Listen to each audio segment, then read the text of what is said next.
Hey everyone, I am so excited to be doing another podcast interview, and I'm so pleased to welcome KB Benson on as our guest today. So, KB Benson is a fantasy author and addict living in a small rural town in Utah with her husband, three little dragons, and one giant golden retriever. Within her books, you'll find action packed, swoon-worthy stories that bring light to the darkness and uncover the strength we can find within our challenges so we can return to reality a little stronger. Plus, you're likely to meet your newest book boyfriend. So, welcome, Kim. Thank you. I'm excited to be here. Of course, I just like you're one of the first authors I thought of when I started this podcast because I was like, we've known each other for so long, and I just really wanted to talk to you and get to know Oh, you and your thanks. books. When you started posting things about this podcast, I was like, I want to join, but because my son had just been born, I was like, I'm gonna hold off. And then Yes. said you're booking up that I was like, ooh, I might have to wait. So I'm glad that Yeah. this worked out. Yeah, that's exactly what came to mind. Like, because when I was planning the authors I was going to interview, I'm like, I should probably wait on Kim just because she just had a baby. So, Yeah, my life was kind of like a roller coaster for a little bit. yeah. And then you released your second book in your series, then too, which is, I think hmm that's just amazing. You're able to release the book and have a baby within a short time span. Well, definitely was not planned. I put up my pre-order for Reign of Darkness and then like in January last year and then got pregnant in May and was like, oh crap, they're happening at the same time. I can't change my pre-order. It's been too long. Uh So I was huh. just crossing my fingers and hoping for the best. So And it worked out, it it seems. worked out. Yeah. That's perfect. Okay, well, I can't wait to get to know you a little bit better and have our listeners get to know you. So tell us a little bit about when writing started for you and what that journey has been like. Yeah. So probably like everybody that I bet you've interviewed, I have written since I was a kid. I feel like that's where a lot of authors start from. I used to write little stories and like draw pictures with them and then hang them up on my door in my closet door in my bedroom. And this is when I was like, 8, 9, 10. And then I would have people come in and they had to like check out my books from my library and they had to pay a dime to check them out. So I like started selling my books That's like so when fun. I was really little. And yeah, I've just always loved it. It's been kind of an escape for me, I think, throughout my whole life. And looking back, if you've read my book or any of like your readers or watchers have read it, my books all feature an aspect of darkness, like all my series do. I didn't know that when I started writing that was kind of like my brand with it. But people always die. There's always themes of overcoming darkness and challenges, things like that. And I found all my little books I had written when I was a kid, and they're creepy. Like they're creepy stories too, that I was like, oh, it started when I was little. Um, but I think it's just always been kind of like an escape. And so I've always just kind of written as like a hobby and my own kind of thing. And it wasn't until I had a connection that I'd met in college who had started his own like small press that publishing became like an viable option, like a real thing that could happen. And he took on my first series and like really helped walk me through the process. And I fell in love with not just writing, but with like sharing it with people and like being able to market it and talk about it. I love marketing. I love publishing, all of that stuff. So it um, just kind of all fell into place, which was fun. That's so fun. And I got to go back. I can't stop thinking about the your childhood and writing stories that were creepy. I'm like kind of wondering, Kim, like what was your inspiration for I writing know. dark stories? I don't know. I attribute it to my dad because he was always like watching the horror movies and stuff in my house. And I remember being like 6 or something, and he was like, "Hey Kim, come watch this show with me." And I was like, "Ugh, I don't think I should." It was Chucky, the Bride of Chucky, or something like Oh. that. He's like, "Oh no, this one is like edited. It's on TV, so it's filtered." So I went and sat next to him right at the scene where Chucky threw a hammer and it hit somebody in the head. And I was like, "This is not edited." And I was like, "I'm out." And so I left. But we used to always watch scary movies and stuff in my house. And so I think I just got really like desensitized to scary stuff and I really liked it. And so now my books are not just like, they're not just, they don't have the thrill factor. There's like a point to it. Like the darkness is like the theme in it. But yeah, all my little kid stories, I think that was just where the drama happened, was when something scary happened. So I added that in a lot. That's hilarious. And yeah, I love that you focus on the darkness now as like a way to help characters grow, and I think that it's very relatable, because all of us go through some darkness in our life, and but there's always a light at the end of the tunnel that we find. So I really like that. And then with publishing, I think it's amazing that you love marketing. That's like something we don't often hear from other authors. I do. I love it. I'm not like super good at it. Like I will give, if anybody needs advice or whatever, I will give you my 2 cents, but I'm not like, I wouldn't say I'm like an expert at it or anything, but I do love it. Like there's something about finding, like making it work. And like when you post a reel or when you post whatever, like figuring out how to connect and like reach readers, that I don't know, it like fills my soul. Like I love being able to figure it out and make it work and see what other people are doing and then figure out how to twist it and tweak it to work for me. And yeah, Yeah. I like it just as much as I like the writing. Yeah, I can totally see that. Like, I can see it being like a game you're trying to play. How do I try to get my book out there and get eyes on it? And there's a bit of a creative process to it that's different from Mhm. writing, but it's still creativity, like making Yeah. like graphics or getting ideas from other people on reels. So I can totally see that.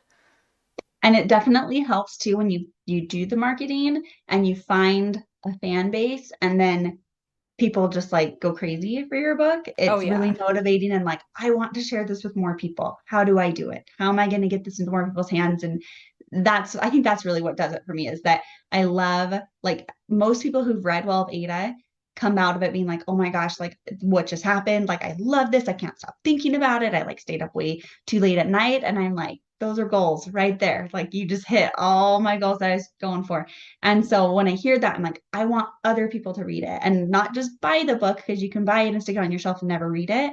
Like, I Mhm. want people to open the cover and read it. So, how do we get it into their hands? And then how do we get them to bump it up their TBR to want to do that, you know? Right.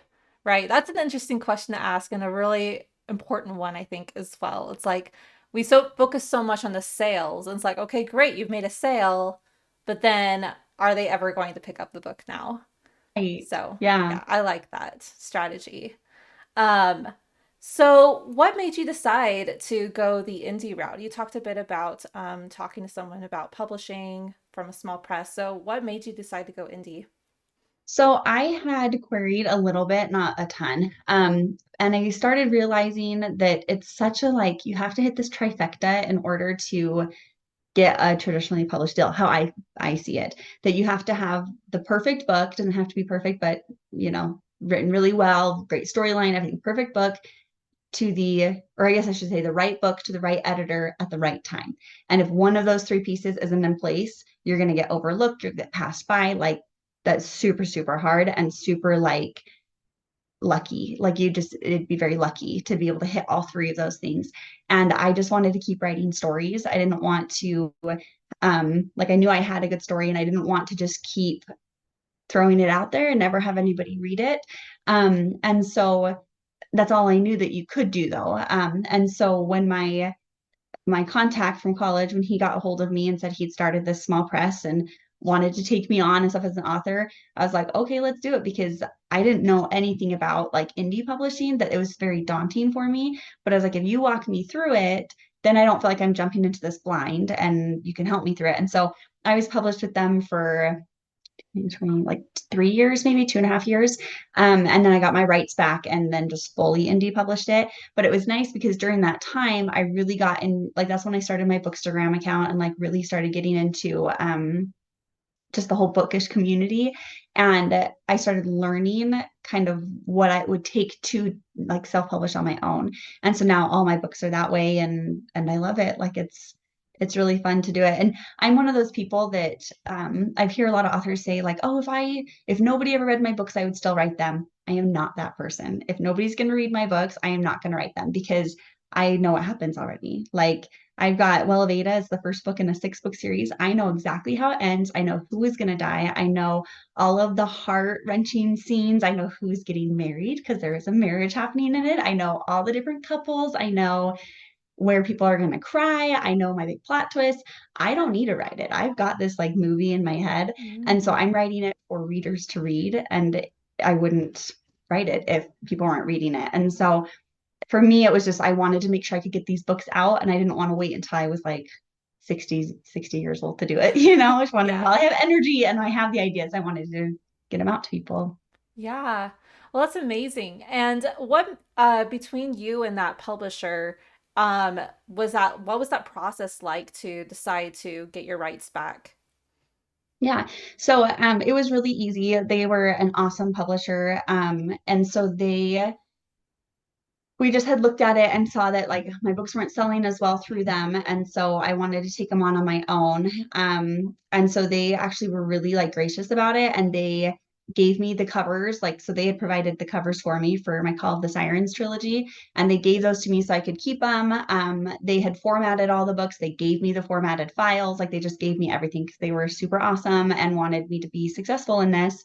So then I just took them over and did it myself. And they were great. We just parted ways very like amicably. So Yeah, that's it's amazing. always I say it's scary when you work with a publisher and then when you do want to part ways like that because sometimes it's not so cordial, but I had a really good experience with it. That's good. I'm really glad. Yeah, because it can be kind of risky because you don't know how they're going to react and how it's going Hmm. to affect you. So that's really great.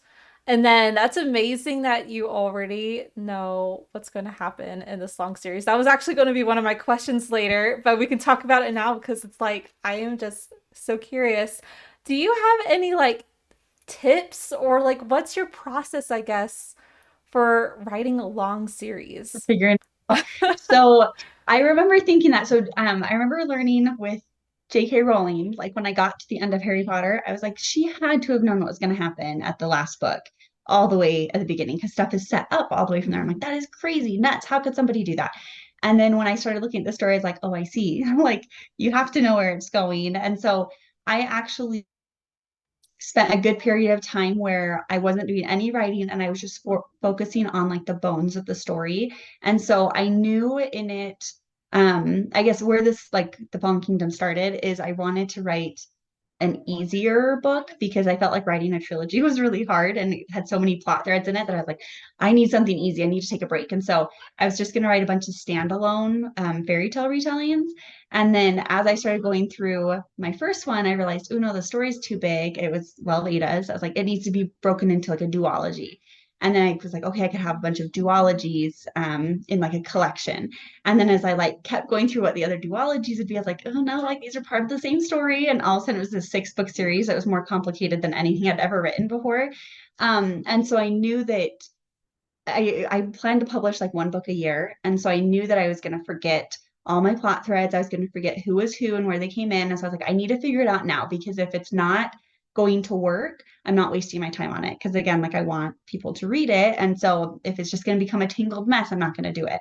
And so I remember spending in like a whole writer's retreat and then couple months, I think, at like our writer group meetups and stuff, just working on it. And so I took each of my main characters. I looked at Ari, I looked at Graydon, I looked at Tib. They were my like first 3 main ones, and figured out who they were and what their point was in the first book, and then where I kind of wanted the second book to go. And I spent a lot of time like in the shower brainstorming. That's where I get my inspiration. And so did a lot of that listening to playlists and stuff and figuring it out and started piecing it all together. And I started drafting Well of Ada before I knew exactly where it was going to go.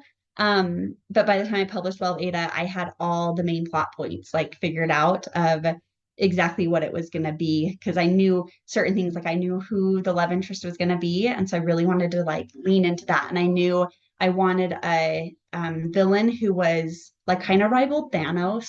Like Avengers was kind of an Mm, inspiration for this because Thanos is so like he's the end of all things, like he's a yeah. huge villain. And so I wanted somebody like that, but I also wanted someone that readers could like relate to, like, oh, it kind of makes sense what you're doing just in a villainous way. And so I knew things like that. And so then I just figured if I want my villain to be like Thanos, I have to build him up that way. And so by book 6, he's going to be this huge big baddie, but he has to start, you have to see his roots. And so his roots start in book 1. And like, I don't know, just I did it that way. And I have a bunch of files on my computer for each book. And so every time I have a new idea for like a subsequent book, I like just fill it in. I will say that I had a pretty good idea for books 1 through 3 and 5 and parts of 6. I like pretty much know. Book 4, I don't really know what's going to happen in it yet. And that's the Oh. next one I have to draft. And so it's kind of like the bridge to getting to book 5. But I know, like, okay, I want these characters in this location and these characters in this location, and I will figure it out later and make it work. So there are still gaps in the process, but I made sure I knew, for the most part, the main plot points before I ever started like drafting. Yeah, that's amazing. That's Okay, that sorry if you can hear my kids in the background. it's all good. I think it's amazing that people are able to plot out like that, just so far in advance and know exactly how things are going to turn out. And I think that's really smart that like before you're starting a series, I think it is important to know, have an idea of how it's going to end. You might not know all the in between, like you don't know exactly what's going to happen in book 4 yet, but knowing what's going to happen to certain characters and then anticipating that process of writing it. And I think that was probably like one of my favorite parts when I was writing my series as well. It's like I knew exactly how everything was going to turn out in the end. And then when you finally get to those moments where you're like, yes, I get to finally write that reveal so that my Yes. readers can finally know. So it's so satisfying. And you're right. I think having those like blank spots in it too, where you don't know, that keeps like the motivation for me at least. It keeps me motivated in it. So when I wrote Reign of Darkness, it was the hardest book I've ever written. And I hated that book for like 2 years, hated it. And I was like, I just want to scrap this whole series. Like this book sucks because I had so detailed plotting for everything on it that I started drafting. I got really bored and then it wasn't working, but I was like, no, I got to stick with my outline. I have to stick with my plot. And it just didn't work. And then I ended up throwing a bunch away. Like I rewrote the thing so many times. And so now this is like epitome of being a planter. And so now it's like I know my plot points, but then you leave some of it blank. And I think for a series, it's the same thing. You know your plot points, what's the main thing happening in each book. But then when you get in to start drafting the book, it can kind of change a little bit. It stays in that main like funnel of where you're wanting the overall story to go, but you can change how you get there. And that keeps you from getting bored. And for me, at least, getting bored and writing it. That's a really good tip. Good to know. Okay, so I know we've already been talking about Will of Ada, but can you give us a brief pitch on what it's about? Yeah. I assume everybody knows. Yeah, so it is kind of like high fantasy meets Hunger Games, and a little bit of like Troll Under the Bridge. That was what the fairy tale retelling was supposed to be. Now there's just a troll under a bridge and then it stops there. But it's about a young girl who was sacrificed to the troll realm and forced to fight as the Troll King's mercenary. And the only way for her to survive is to unleash her inner monster, which is a very real and very dangerous creature, and to fight in an arena. And so this is a story about how this girl escapes the troll realm, if she even does. There's a really good slow burn romance in it. The entire series is no spice. I think it'll get up to a fade to black at some point, but it's will be fairly clean. There won't be any like spice or open door scenes or anything. And yeah, so there's just lots of action in it, lots of morally gray characters. I love it because my characters are flawed. Like my main character is selfish and she's reckless, and it's so fun to have somebody who's not perfect in there and always makes the wrong decision, but not in an annoying way. Yeah. So yeah. Yeah. Oh, I love that. It sounds like so epic. And like I started thinking of, I don't know why, maybe it's because you started mentioning like the flaws and everything, but Throne of Glass. And I mean, that's a long series as well, but it's like so epic. And you've got this flawed main character, and there's lots of darkness in it. And so I can see that relating so well to Throne of Glass in that way. But that sounds just amazing. And you said that your inspiration started from Troll Under the Bridge. Yeah. And so that's interesting that you chose that as the fairy tale and then it just evolved into like this grand story. So Yeah. what was that like? So it was actually really fun. And it kind of blows my mind how it evolved because now that I look at the scope of the whole story, I'm like, well, duh, of course this is how the story was supposed to be told. But when I remember sitting and like literally being like, come out of my brain, like storylines, plot threads, like come out. I cannot grasp you as I was trying to like work it together. But yeah, it was like I've never read a Troll Under the Bridge. So I was like, that would be fun and like have her go fight in an arena or whatever. And then it was just supposed to end with her like escaping, which if you've read it, you'll know whether or not that happens. And then book two was supposed to be Cinderella retelling, and it started off with like I don't want to go into it, but anyway, it was supposed to be Cinderella retelling. It's just nothing like it anymore. It's Yeah. where book three is now, was supposed to be the Cinderella retelling. And then there was going to be like a Rumpelstiltskin one and a Rapunzel one and all this stuff. And none of those exist anymore. They're just all morphed into the one. But for anyone who has read them, there's little tidbits like Isla in it. She's a fairy. She's actually Tinkerbell. And so book five is supposed to be set in Neverland. You won't know that. Like that's just my own plotting and stuff, is that it would be in Neverland. There's a pirate in it who is Hook. There is in my outline, he's called Pan, and it's I don't know what his real name will be, but the bad guy, he'll be a bad guy in it, is like my Pan in there. And so it's just kind of fun because to me they're still all related to fairy tales, but nobody that reads it will know, except for that their troll came out from under a bridge. So That's so interesting that like so you have like those inspirations, those pieces of uh just those little bits from those fairy tales that you're drawing into your story, but it's still like your own creation. I really like that. thanks. I think been one of the like most fun things that I've seen is that people say, like when they read Well Beta, they're like, I've never read anything like this before, which is like huge to me. It's like, oh my gosh, I wrote something like totally original.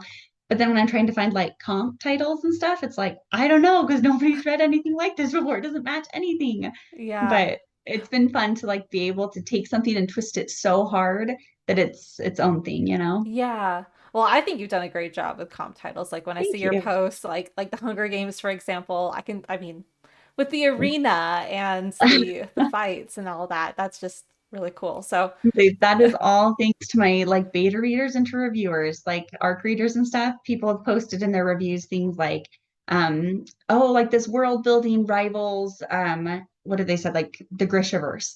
And like, if you like the dark, gritty world building of the Grishaverse, you're gonna love mm, this. I'm like, oh, great. I will say that now because thank that's you. true. So I'm like, I can't pull that. I suck at doing comp titles. I'm like, I can't do it on my own, but people have said that. They say like my main character is very much like Jude Duarte, is that how you say her Mm, last name, I from can't Cruel remember. Prince. Yeah.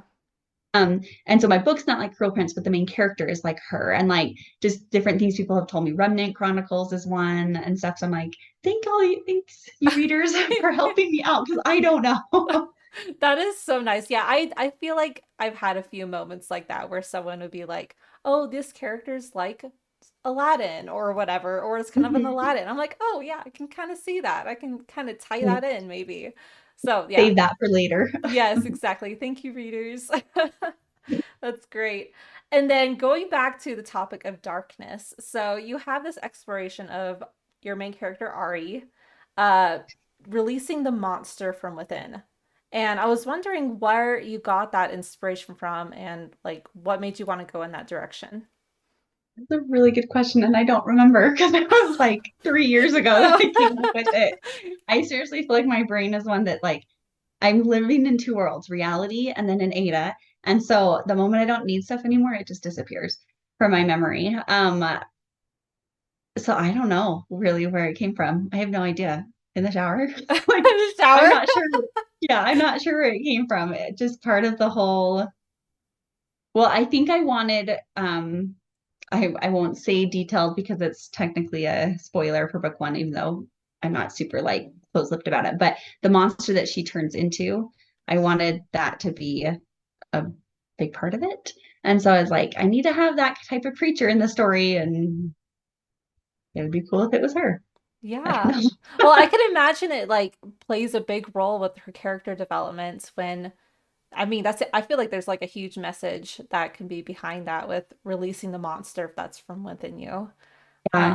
And then how that relates to the world and just I feel like there's just so much that could be explored about that. And I think I love the idea of accepting all the parts of yourself, and like what you can see as a weakness. So, like in the book, she sees at the beginning, she sees that having a monster is a bad thing. Like, I don't want to release my monster. I don't want to succumb to it. I don't want to be taken over by it or whatever. And we can look at that as like our inner monsters, like our weaknesses or challenges or vices or whatever. And she ends up releasing it and realizes she can use her inner monster as a strength, and they become one together and they become united, and that makes them way stronger because she's accepting all the parts of herself. And it's kind of fun because going throughout the series, the monster actually she'll take a little bit more of a role in it. Like she has her own character development, which is kind of cool. And you learn a lot through this monster that like she's not just this vindictive creature. She actually is like looking to save and looking to like sacrifices herself for other people, and like the monster does. My character doesn't because she's selfish, but the monster does. And so you can see that like the growth and the change with who you are too, like all the pieces that you harbor inside and stuff.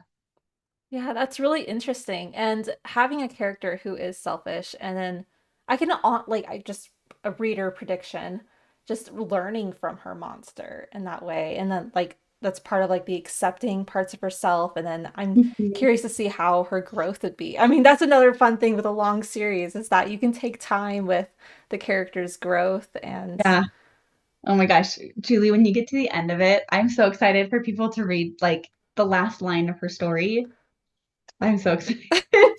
Like, and when I started writing this, I was like, I want it to be a mix of Avengers, A Throne of Glass, and Once Upon a Time, the TV show. And I Yeah. was like, so you get all that, and like Once Upon a Time, um, this is a spoiler for anybody who has not gotten to the end of it. But Rumpelstiltskin, have you read?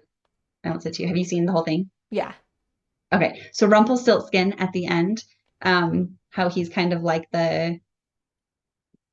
how it all is ends and saves. Sorry, now I'm trying to Yeah. be vague so I Yeah. don't spoil it. Yeah.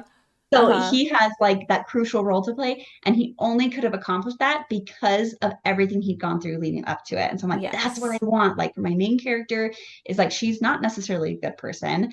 The other people around her, they're all morally gray.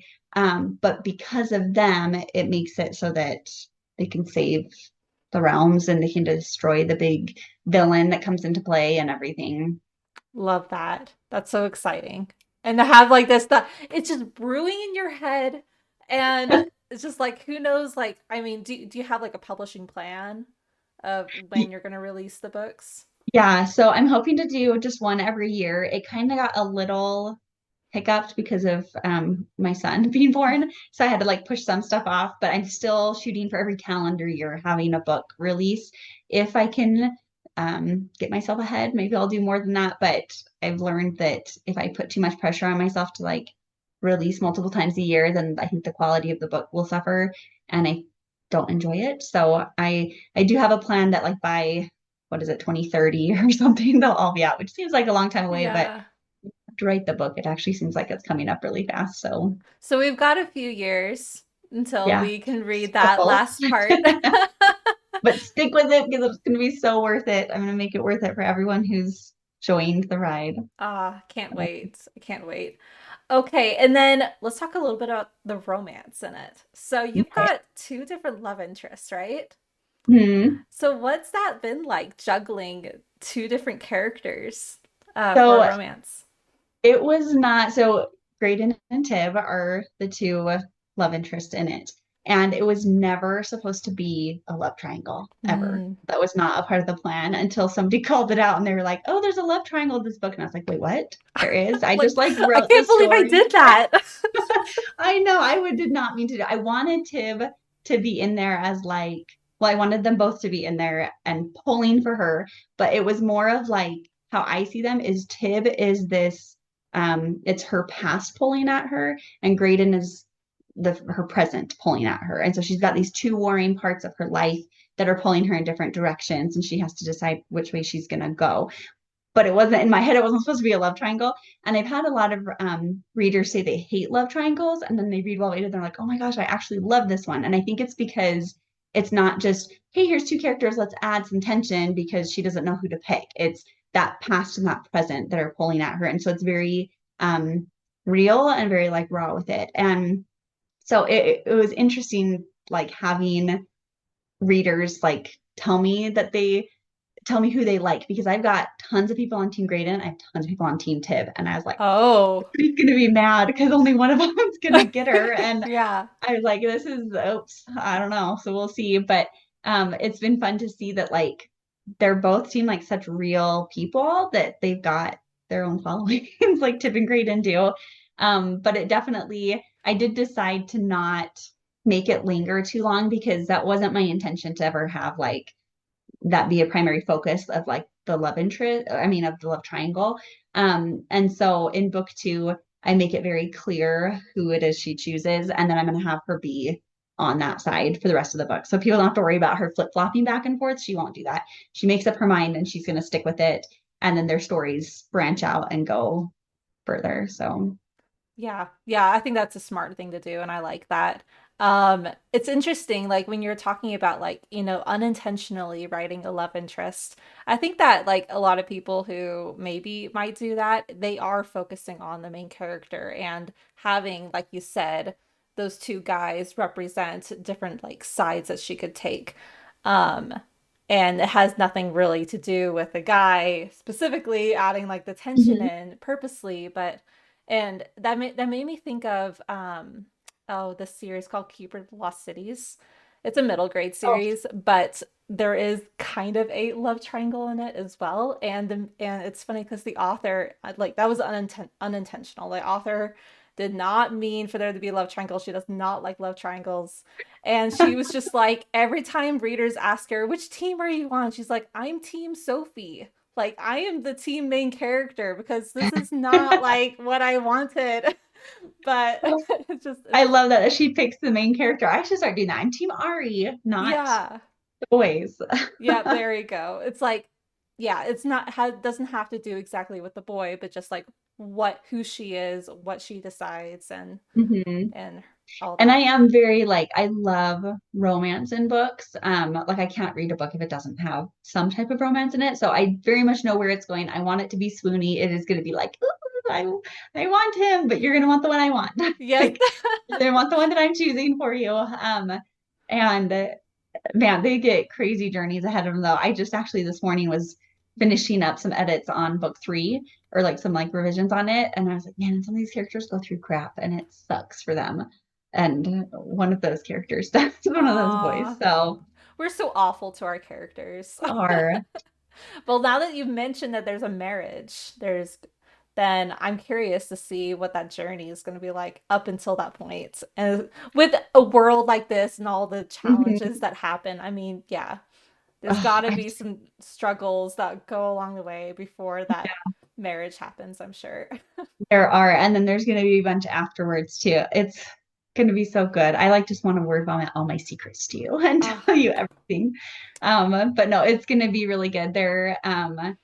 And it's going to play a pivotal role in the future story. Like I don't feel like anything that happens in this series is just happening to happen. Like there's not just a marriage because yay, it would be fun to have a marriage in here. Like there's actually a reason they need to be married and it's going to come into play mm, later. And there's a reason that one of these love interest characters goes through the crap he goes through. It's coming into play later. Like everything, there's like seriously a million plot threads in this series, and everything has a purpose in it, which I love. Like it's all important, you know? yeah. Oh, it's so intriguing. Now I'm like, yeah, I'm even more interested now. So that's great. All right. What is one piece of advice you would give to a writer? And then what is one piece of advice you give to an aspiring author or a current author? So I think for a writer, I would say to just write and to not worry about if it sucks, because everybody's book sucks. Like my first drafts always suck. Every author will say that. But it takes work to craft it into being something that doesn't suck. That's good. And I actually do feel like anybody can be a really good writer. It just depends on how much time and effort you're willing to put into it. Some people it comes to more naturally and they can just whip it out really quick. Some people might have to spend 10, 15 years like sculpting their story. And if you're willing to put that into it, anyone can do it. So just start. I think for aspiring authors, and for anyone who's wanting to publish, whether you want to go indie or traditional, expect it to be hard. Not in a discouraging way, but in a set your expectations correctly. So when it is hard, you're not like, you don't feel defeated. Because if you indie publish, there's a lot on your plate of making sure your story is right, making sure you're picking the right editors, the right teams to help you get it to where it needs to be. You also need to do all your marketing on your own. You're in charge of your finances. You're in charge of everything. And it's really tiring. It's a lot of work to do. It's fun, but it's really tiring. And if you decide to go the traditional route, I think there's a misconception with trad publishing that if you can just get that book deal, then you're golden and it's like free sailing from there. And that's not the case. I think a lot of the work that comes with indie publishing, like the formatting, the cover design, all that, a traditional publisher can help you with. But you have to spend the time querying them and getting your query just right and finding the right publisher at the right time and spending all that time working hard for that. So you're still putting in that effort. And then once you get published, what I've heard, since I haven't done it traditionally, but what I've heard is you're still in charge of your own marketing, you're still in charge of building your own platform and your branding. So like there is work involved with it. And if you're hoping to just hit publish and then like make millions, then this is not the right job to be in, the right You're career to be right. in. So just to have your expectations set and to know that it's going to be hard and that's okay and just expect it. I love that advice. That is something that I haven't heard from an author yet. I'm really glad you brought it up because I think that was something that I wish I had known before I started publishing is I had these expectations, but I think what I was doing, what my goal was, did not fit with those expectations. So then it left me disappointed. And so I think that's like look at your goals and see if that your expectations with those goals align in a realistic way, if that makes sense. Yeah. Because it's like if your goal is to like make a bunch of sales, then but if you're not like doing any marketing at all, then those Mhm. expectations it just doesn't align. Right. So, Well, and I think I listened to a video or podcast from Brandon Sanderson, and he talked about how setting your goals to be something you can control. So, like if you're wanting to make a certain amount of sales, that's not a good goal because you can't control who buys your books or how mm, many do. What you can control is I'm going to post on social media daily, or I'm going to run however many ads, or I'm going to develop my craft and focus on writing to get the next book out. Like have your goals be what you can control and then let the money come in and let the sales come in. But I thought that was really good advice too, is like, setting your expectations, setting your goals appropriately so that you don't get disappointed because when you do, it's hard. Like imposter syndrome is hard enough anyway. And then to have like the numbers show you like, oh, nobody's reading this or whatever, like you mm-hmm. have to try again, try harder, do something different. Like it can get discouraging that if you have all these lofty expectations that realistically can't be met, you're just kind of setting yourself up for some harder times. Yeah, definitely. I love that. Make sure your goal is something that you can control. So I love that. All right, let's get into some rapid fire questions. Cool. Okay, so what is your favorite trope? Slow burn romance. Does that count? Enemies, any of it, enemies to lovers. Yeah, Yeah, love it. I'll read anything with enemies to lovers in it. Gotcha. Is there, I was wondering, like, when you see enemies to lovers, do you see it as like the hate to love, or do you see it as like two characters coming from opposing sides, but they may not hate each other? I see it as hate to love, actually. So I should Okay. have said that. Yeah. That's what I Okay. thought in Well of Ada that it was enemies to lovers, and somebody corrected me. They're like, no, no, no, this is hate to love. I like hate to love. Yeah. So Okay. thank you for clarifying. I feel like enemies to lovers is typically seen as hate to love, but I don't know. There's people out there who see a difference You between see the enemies to lovers and difference. hate to love. That's why like every time I say enemies to lovers, like at least like for my series, for example, I say there's no animosity in it because I don't want people to Mm, get like the wrong idea, but they are coming from opposing sides. But then that could be like forbidden love, or maybe not, or that's star-crossed true. lovers. I don't know. There's a lot of like crossover, I feel like, between those tropes Yeah, and yeah. yeah, But I think we should just all agree enemies to lovers just means hates love because I think that's the yes, general consensus. agree. Yeah, yeah. Anyway, okay, what is your favorite writing beverage or snack?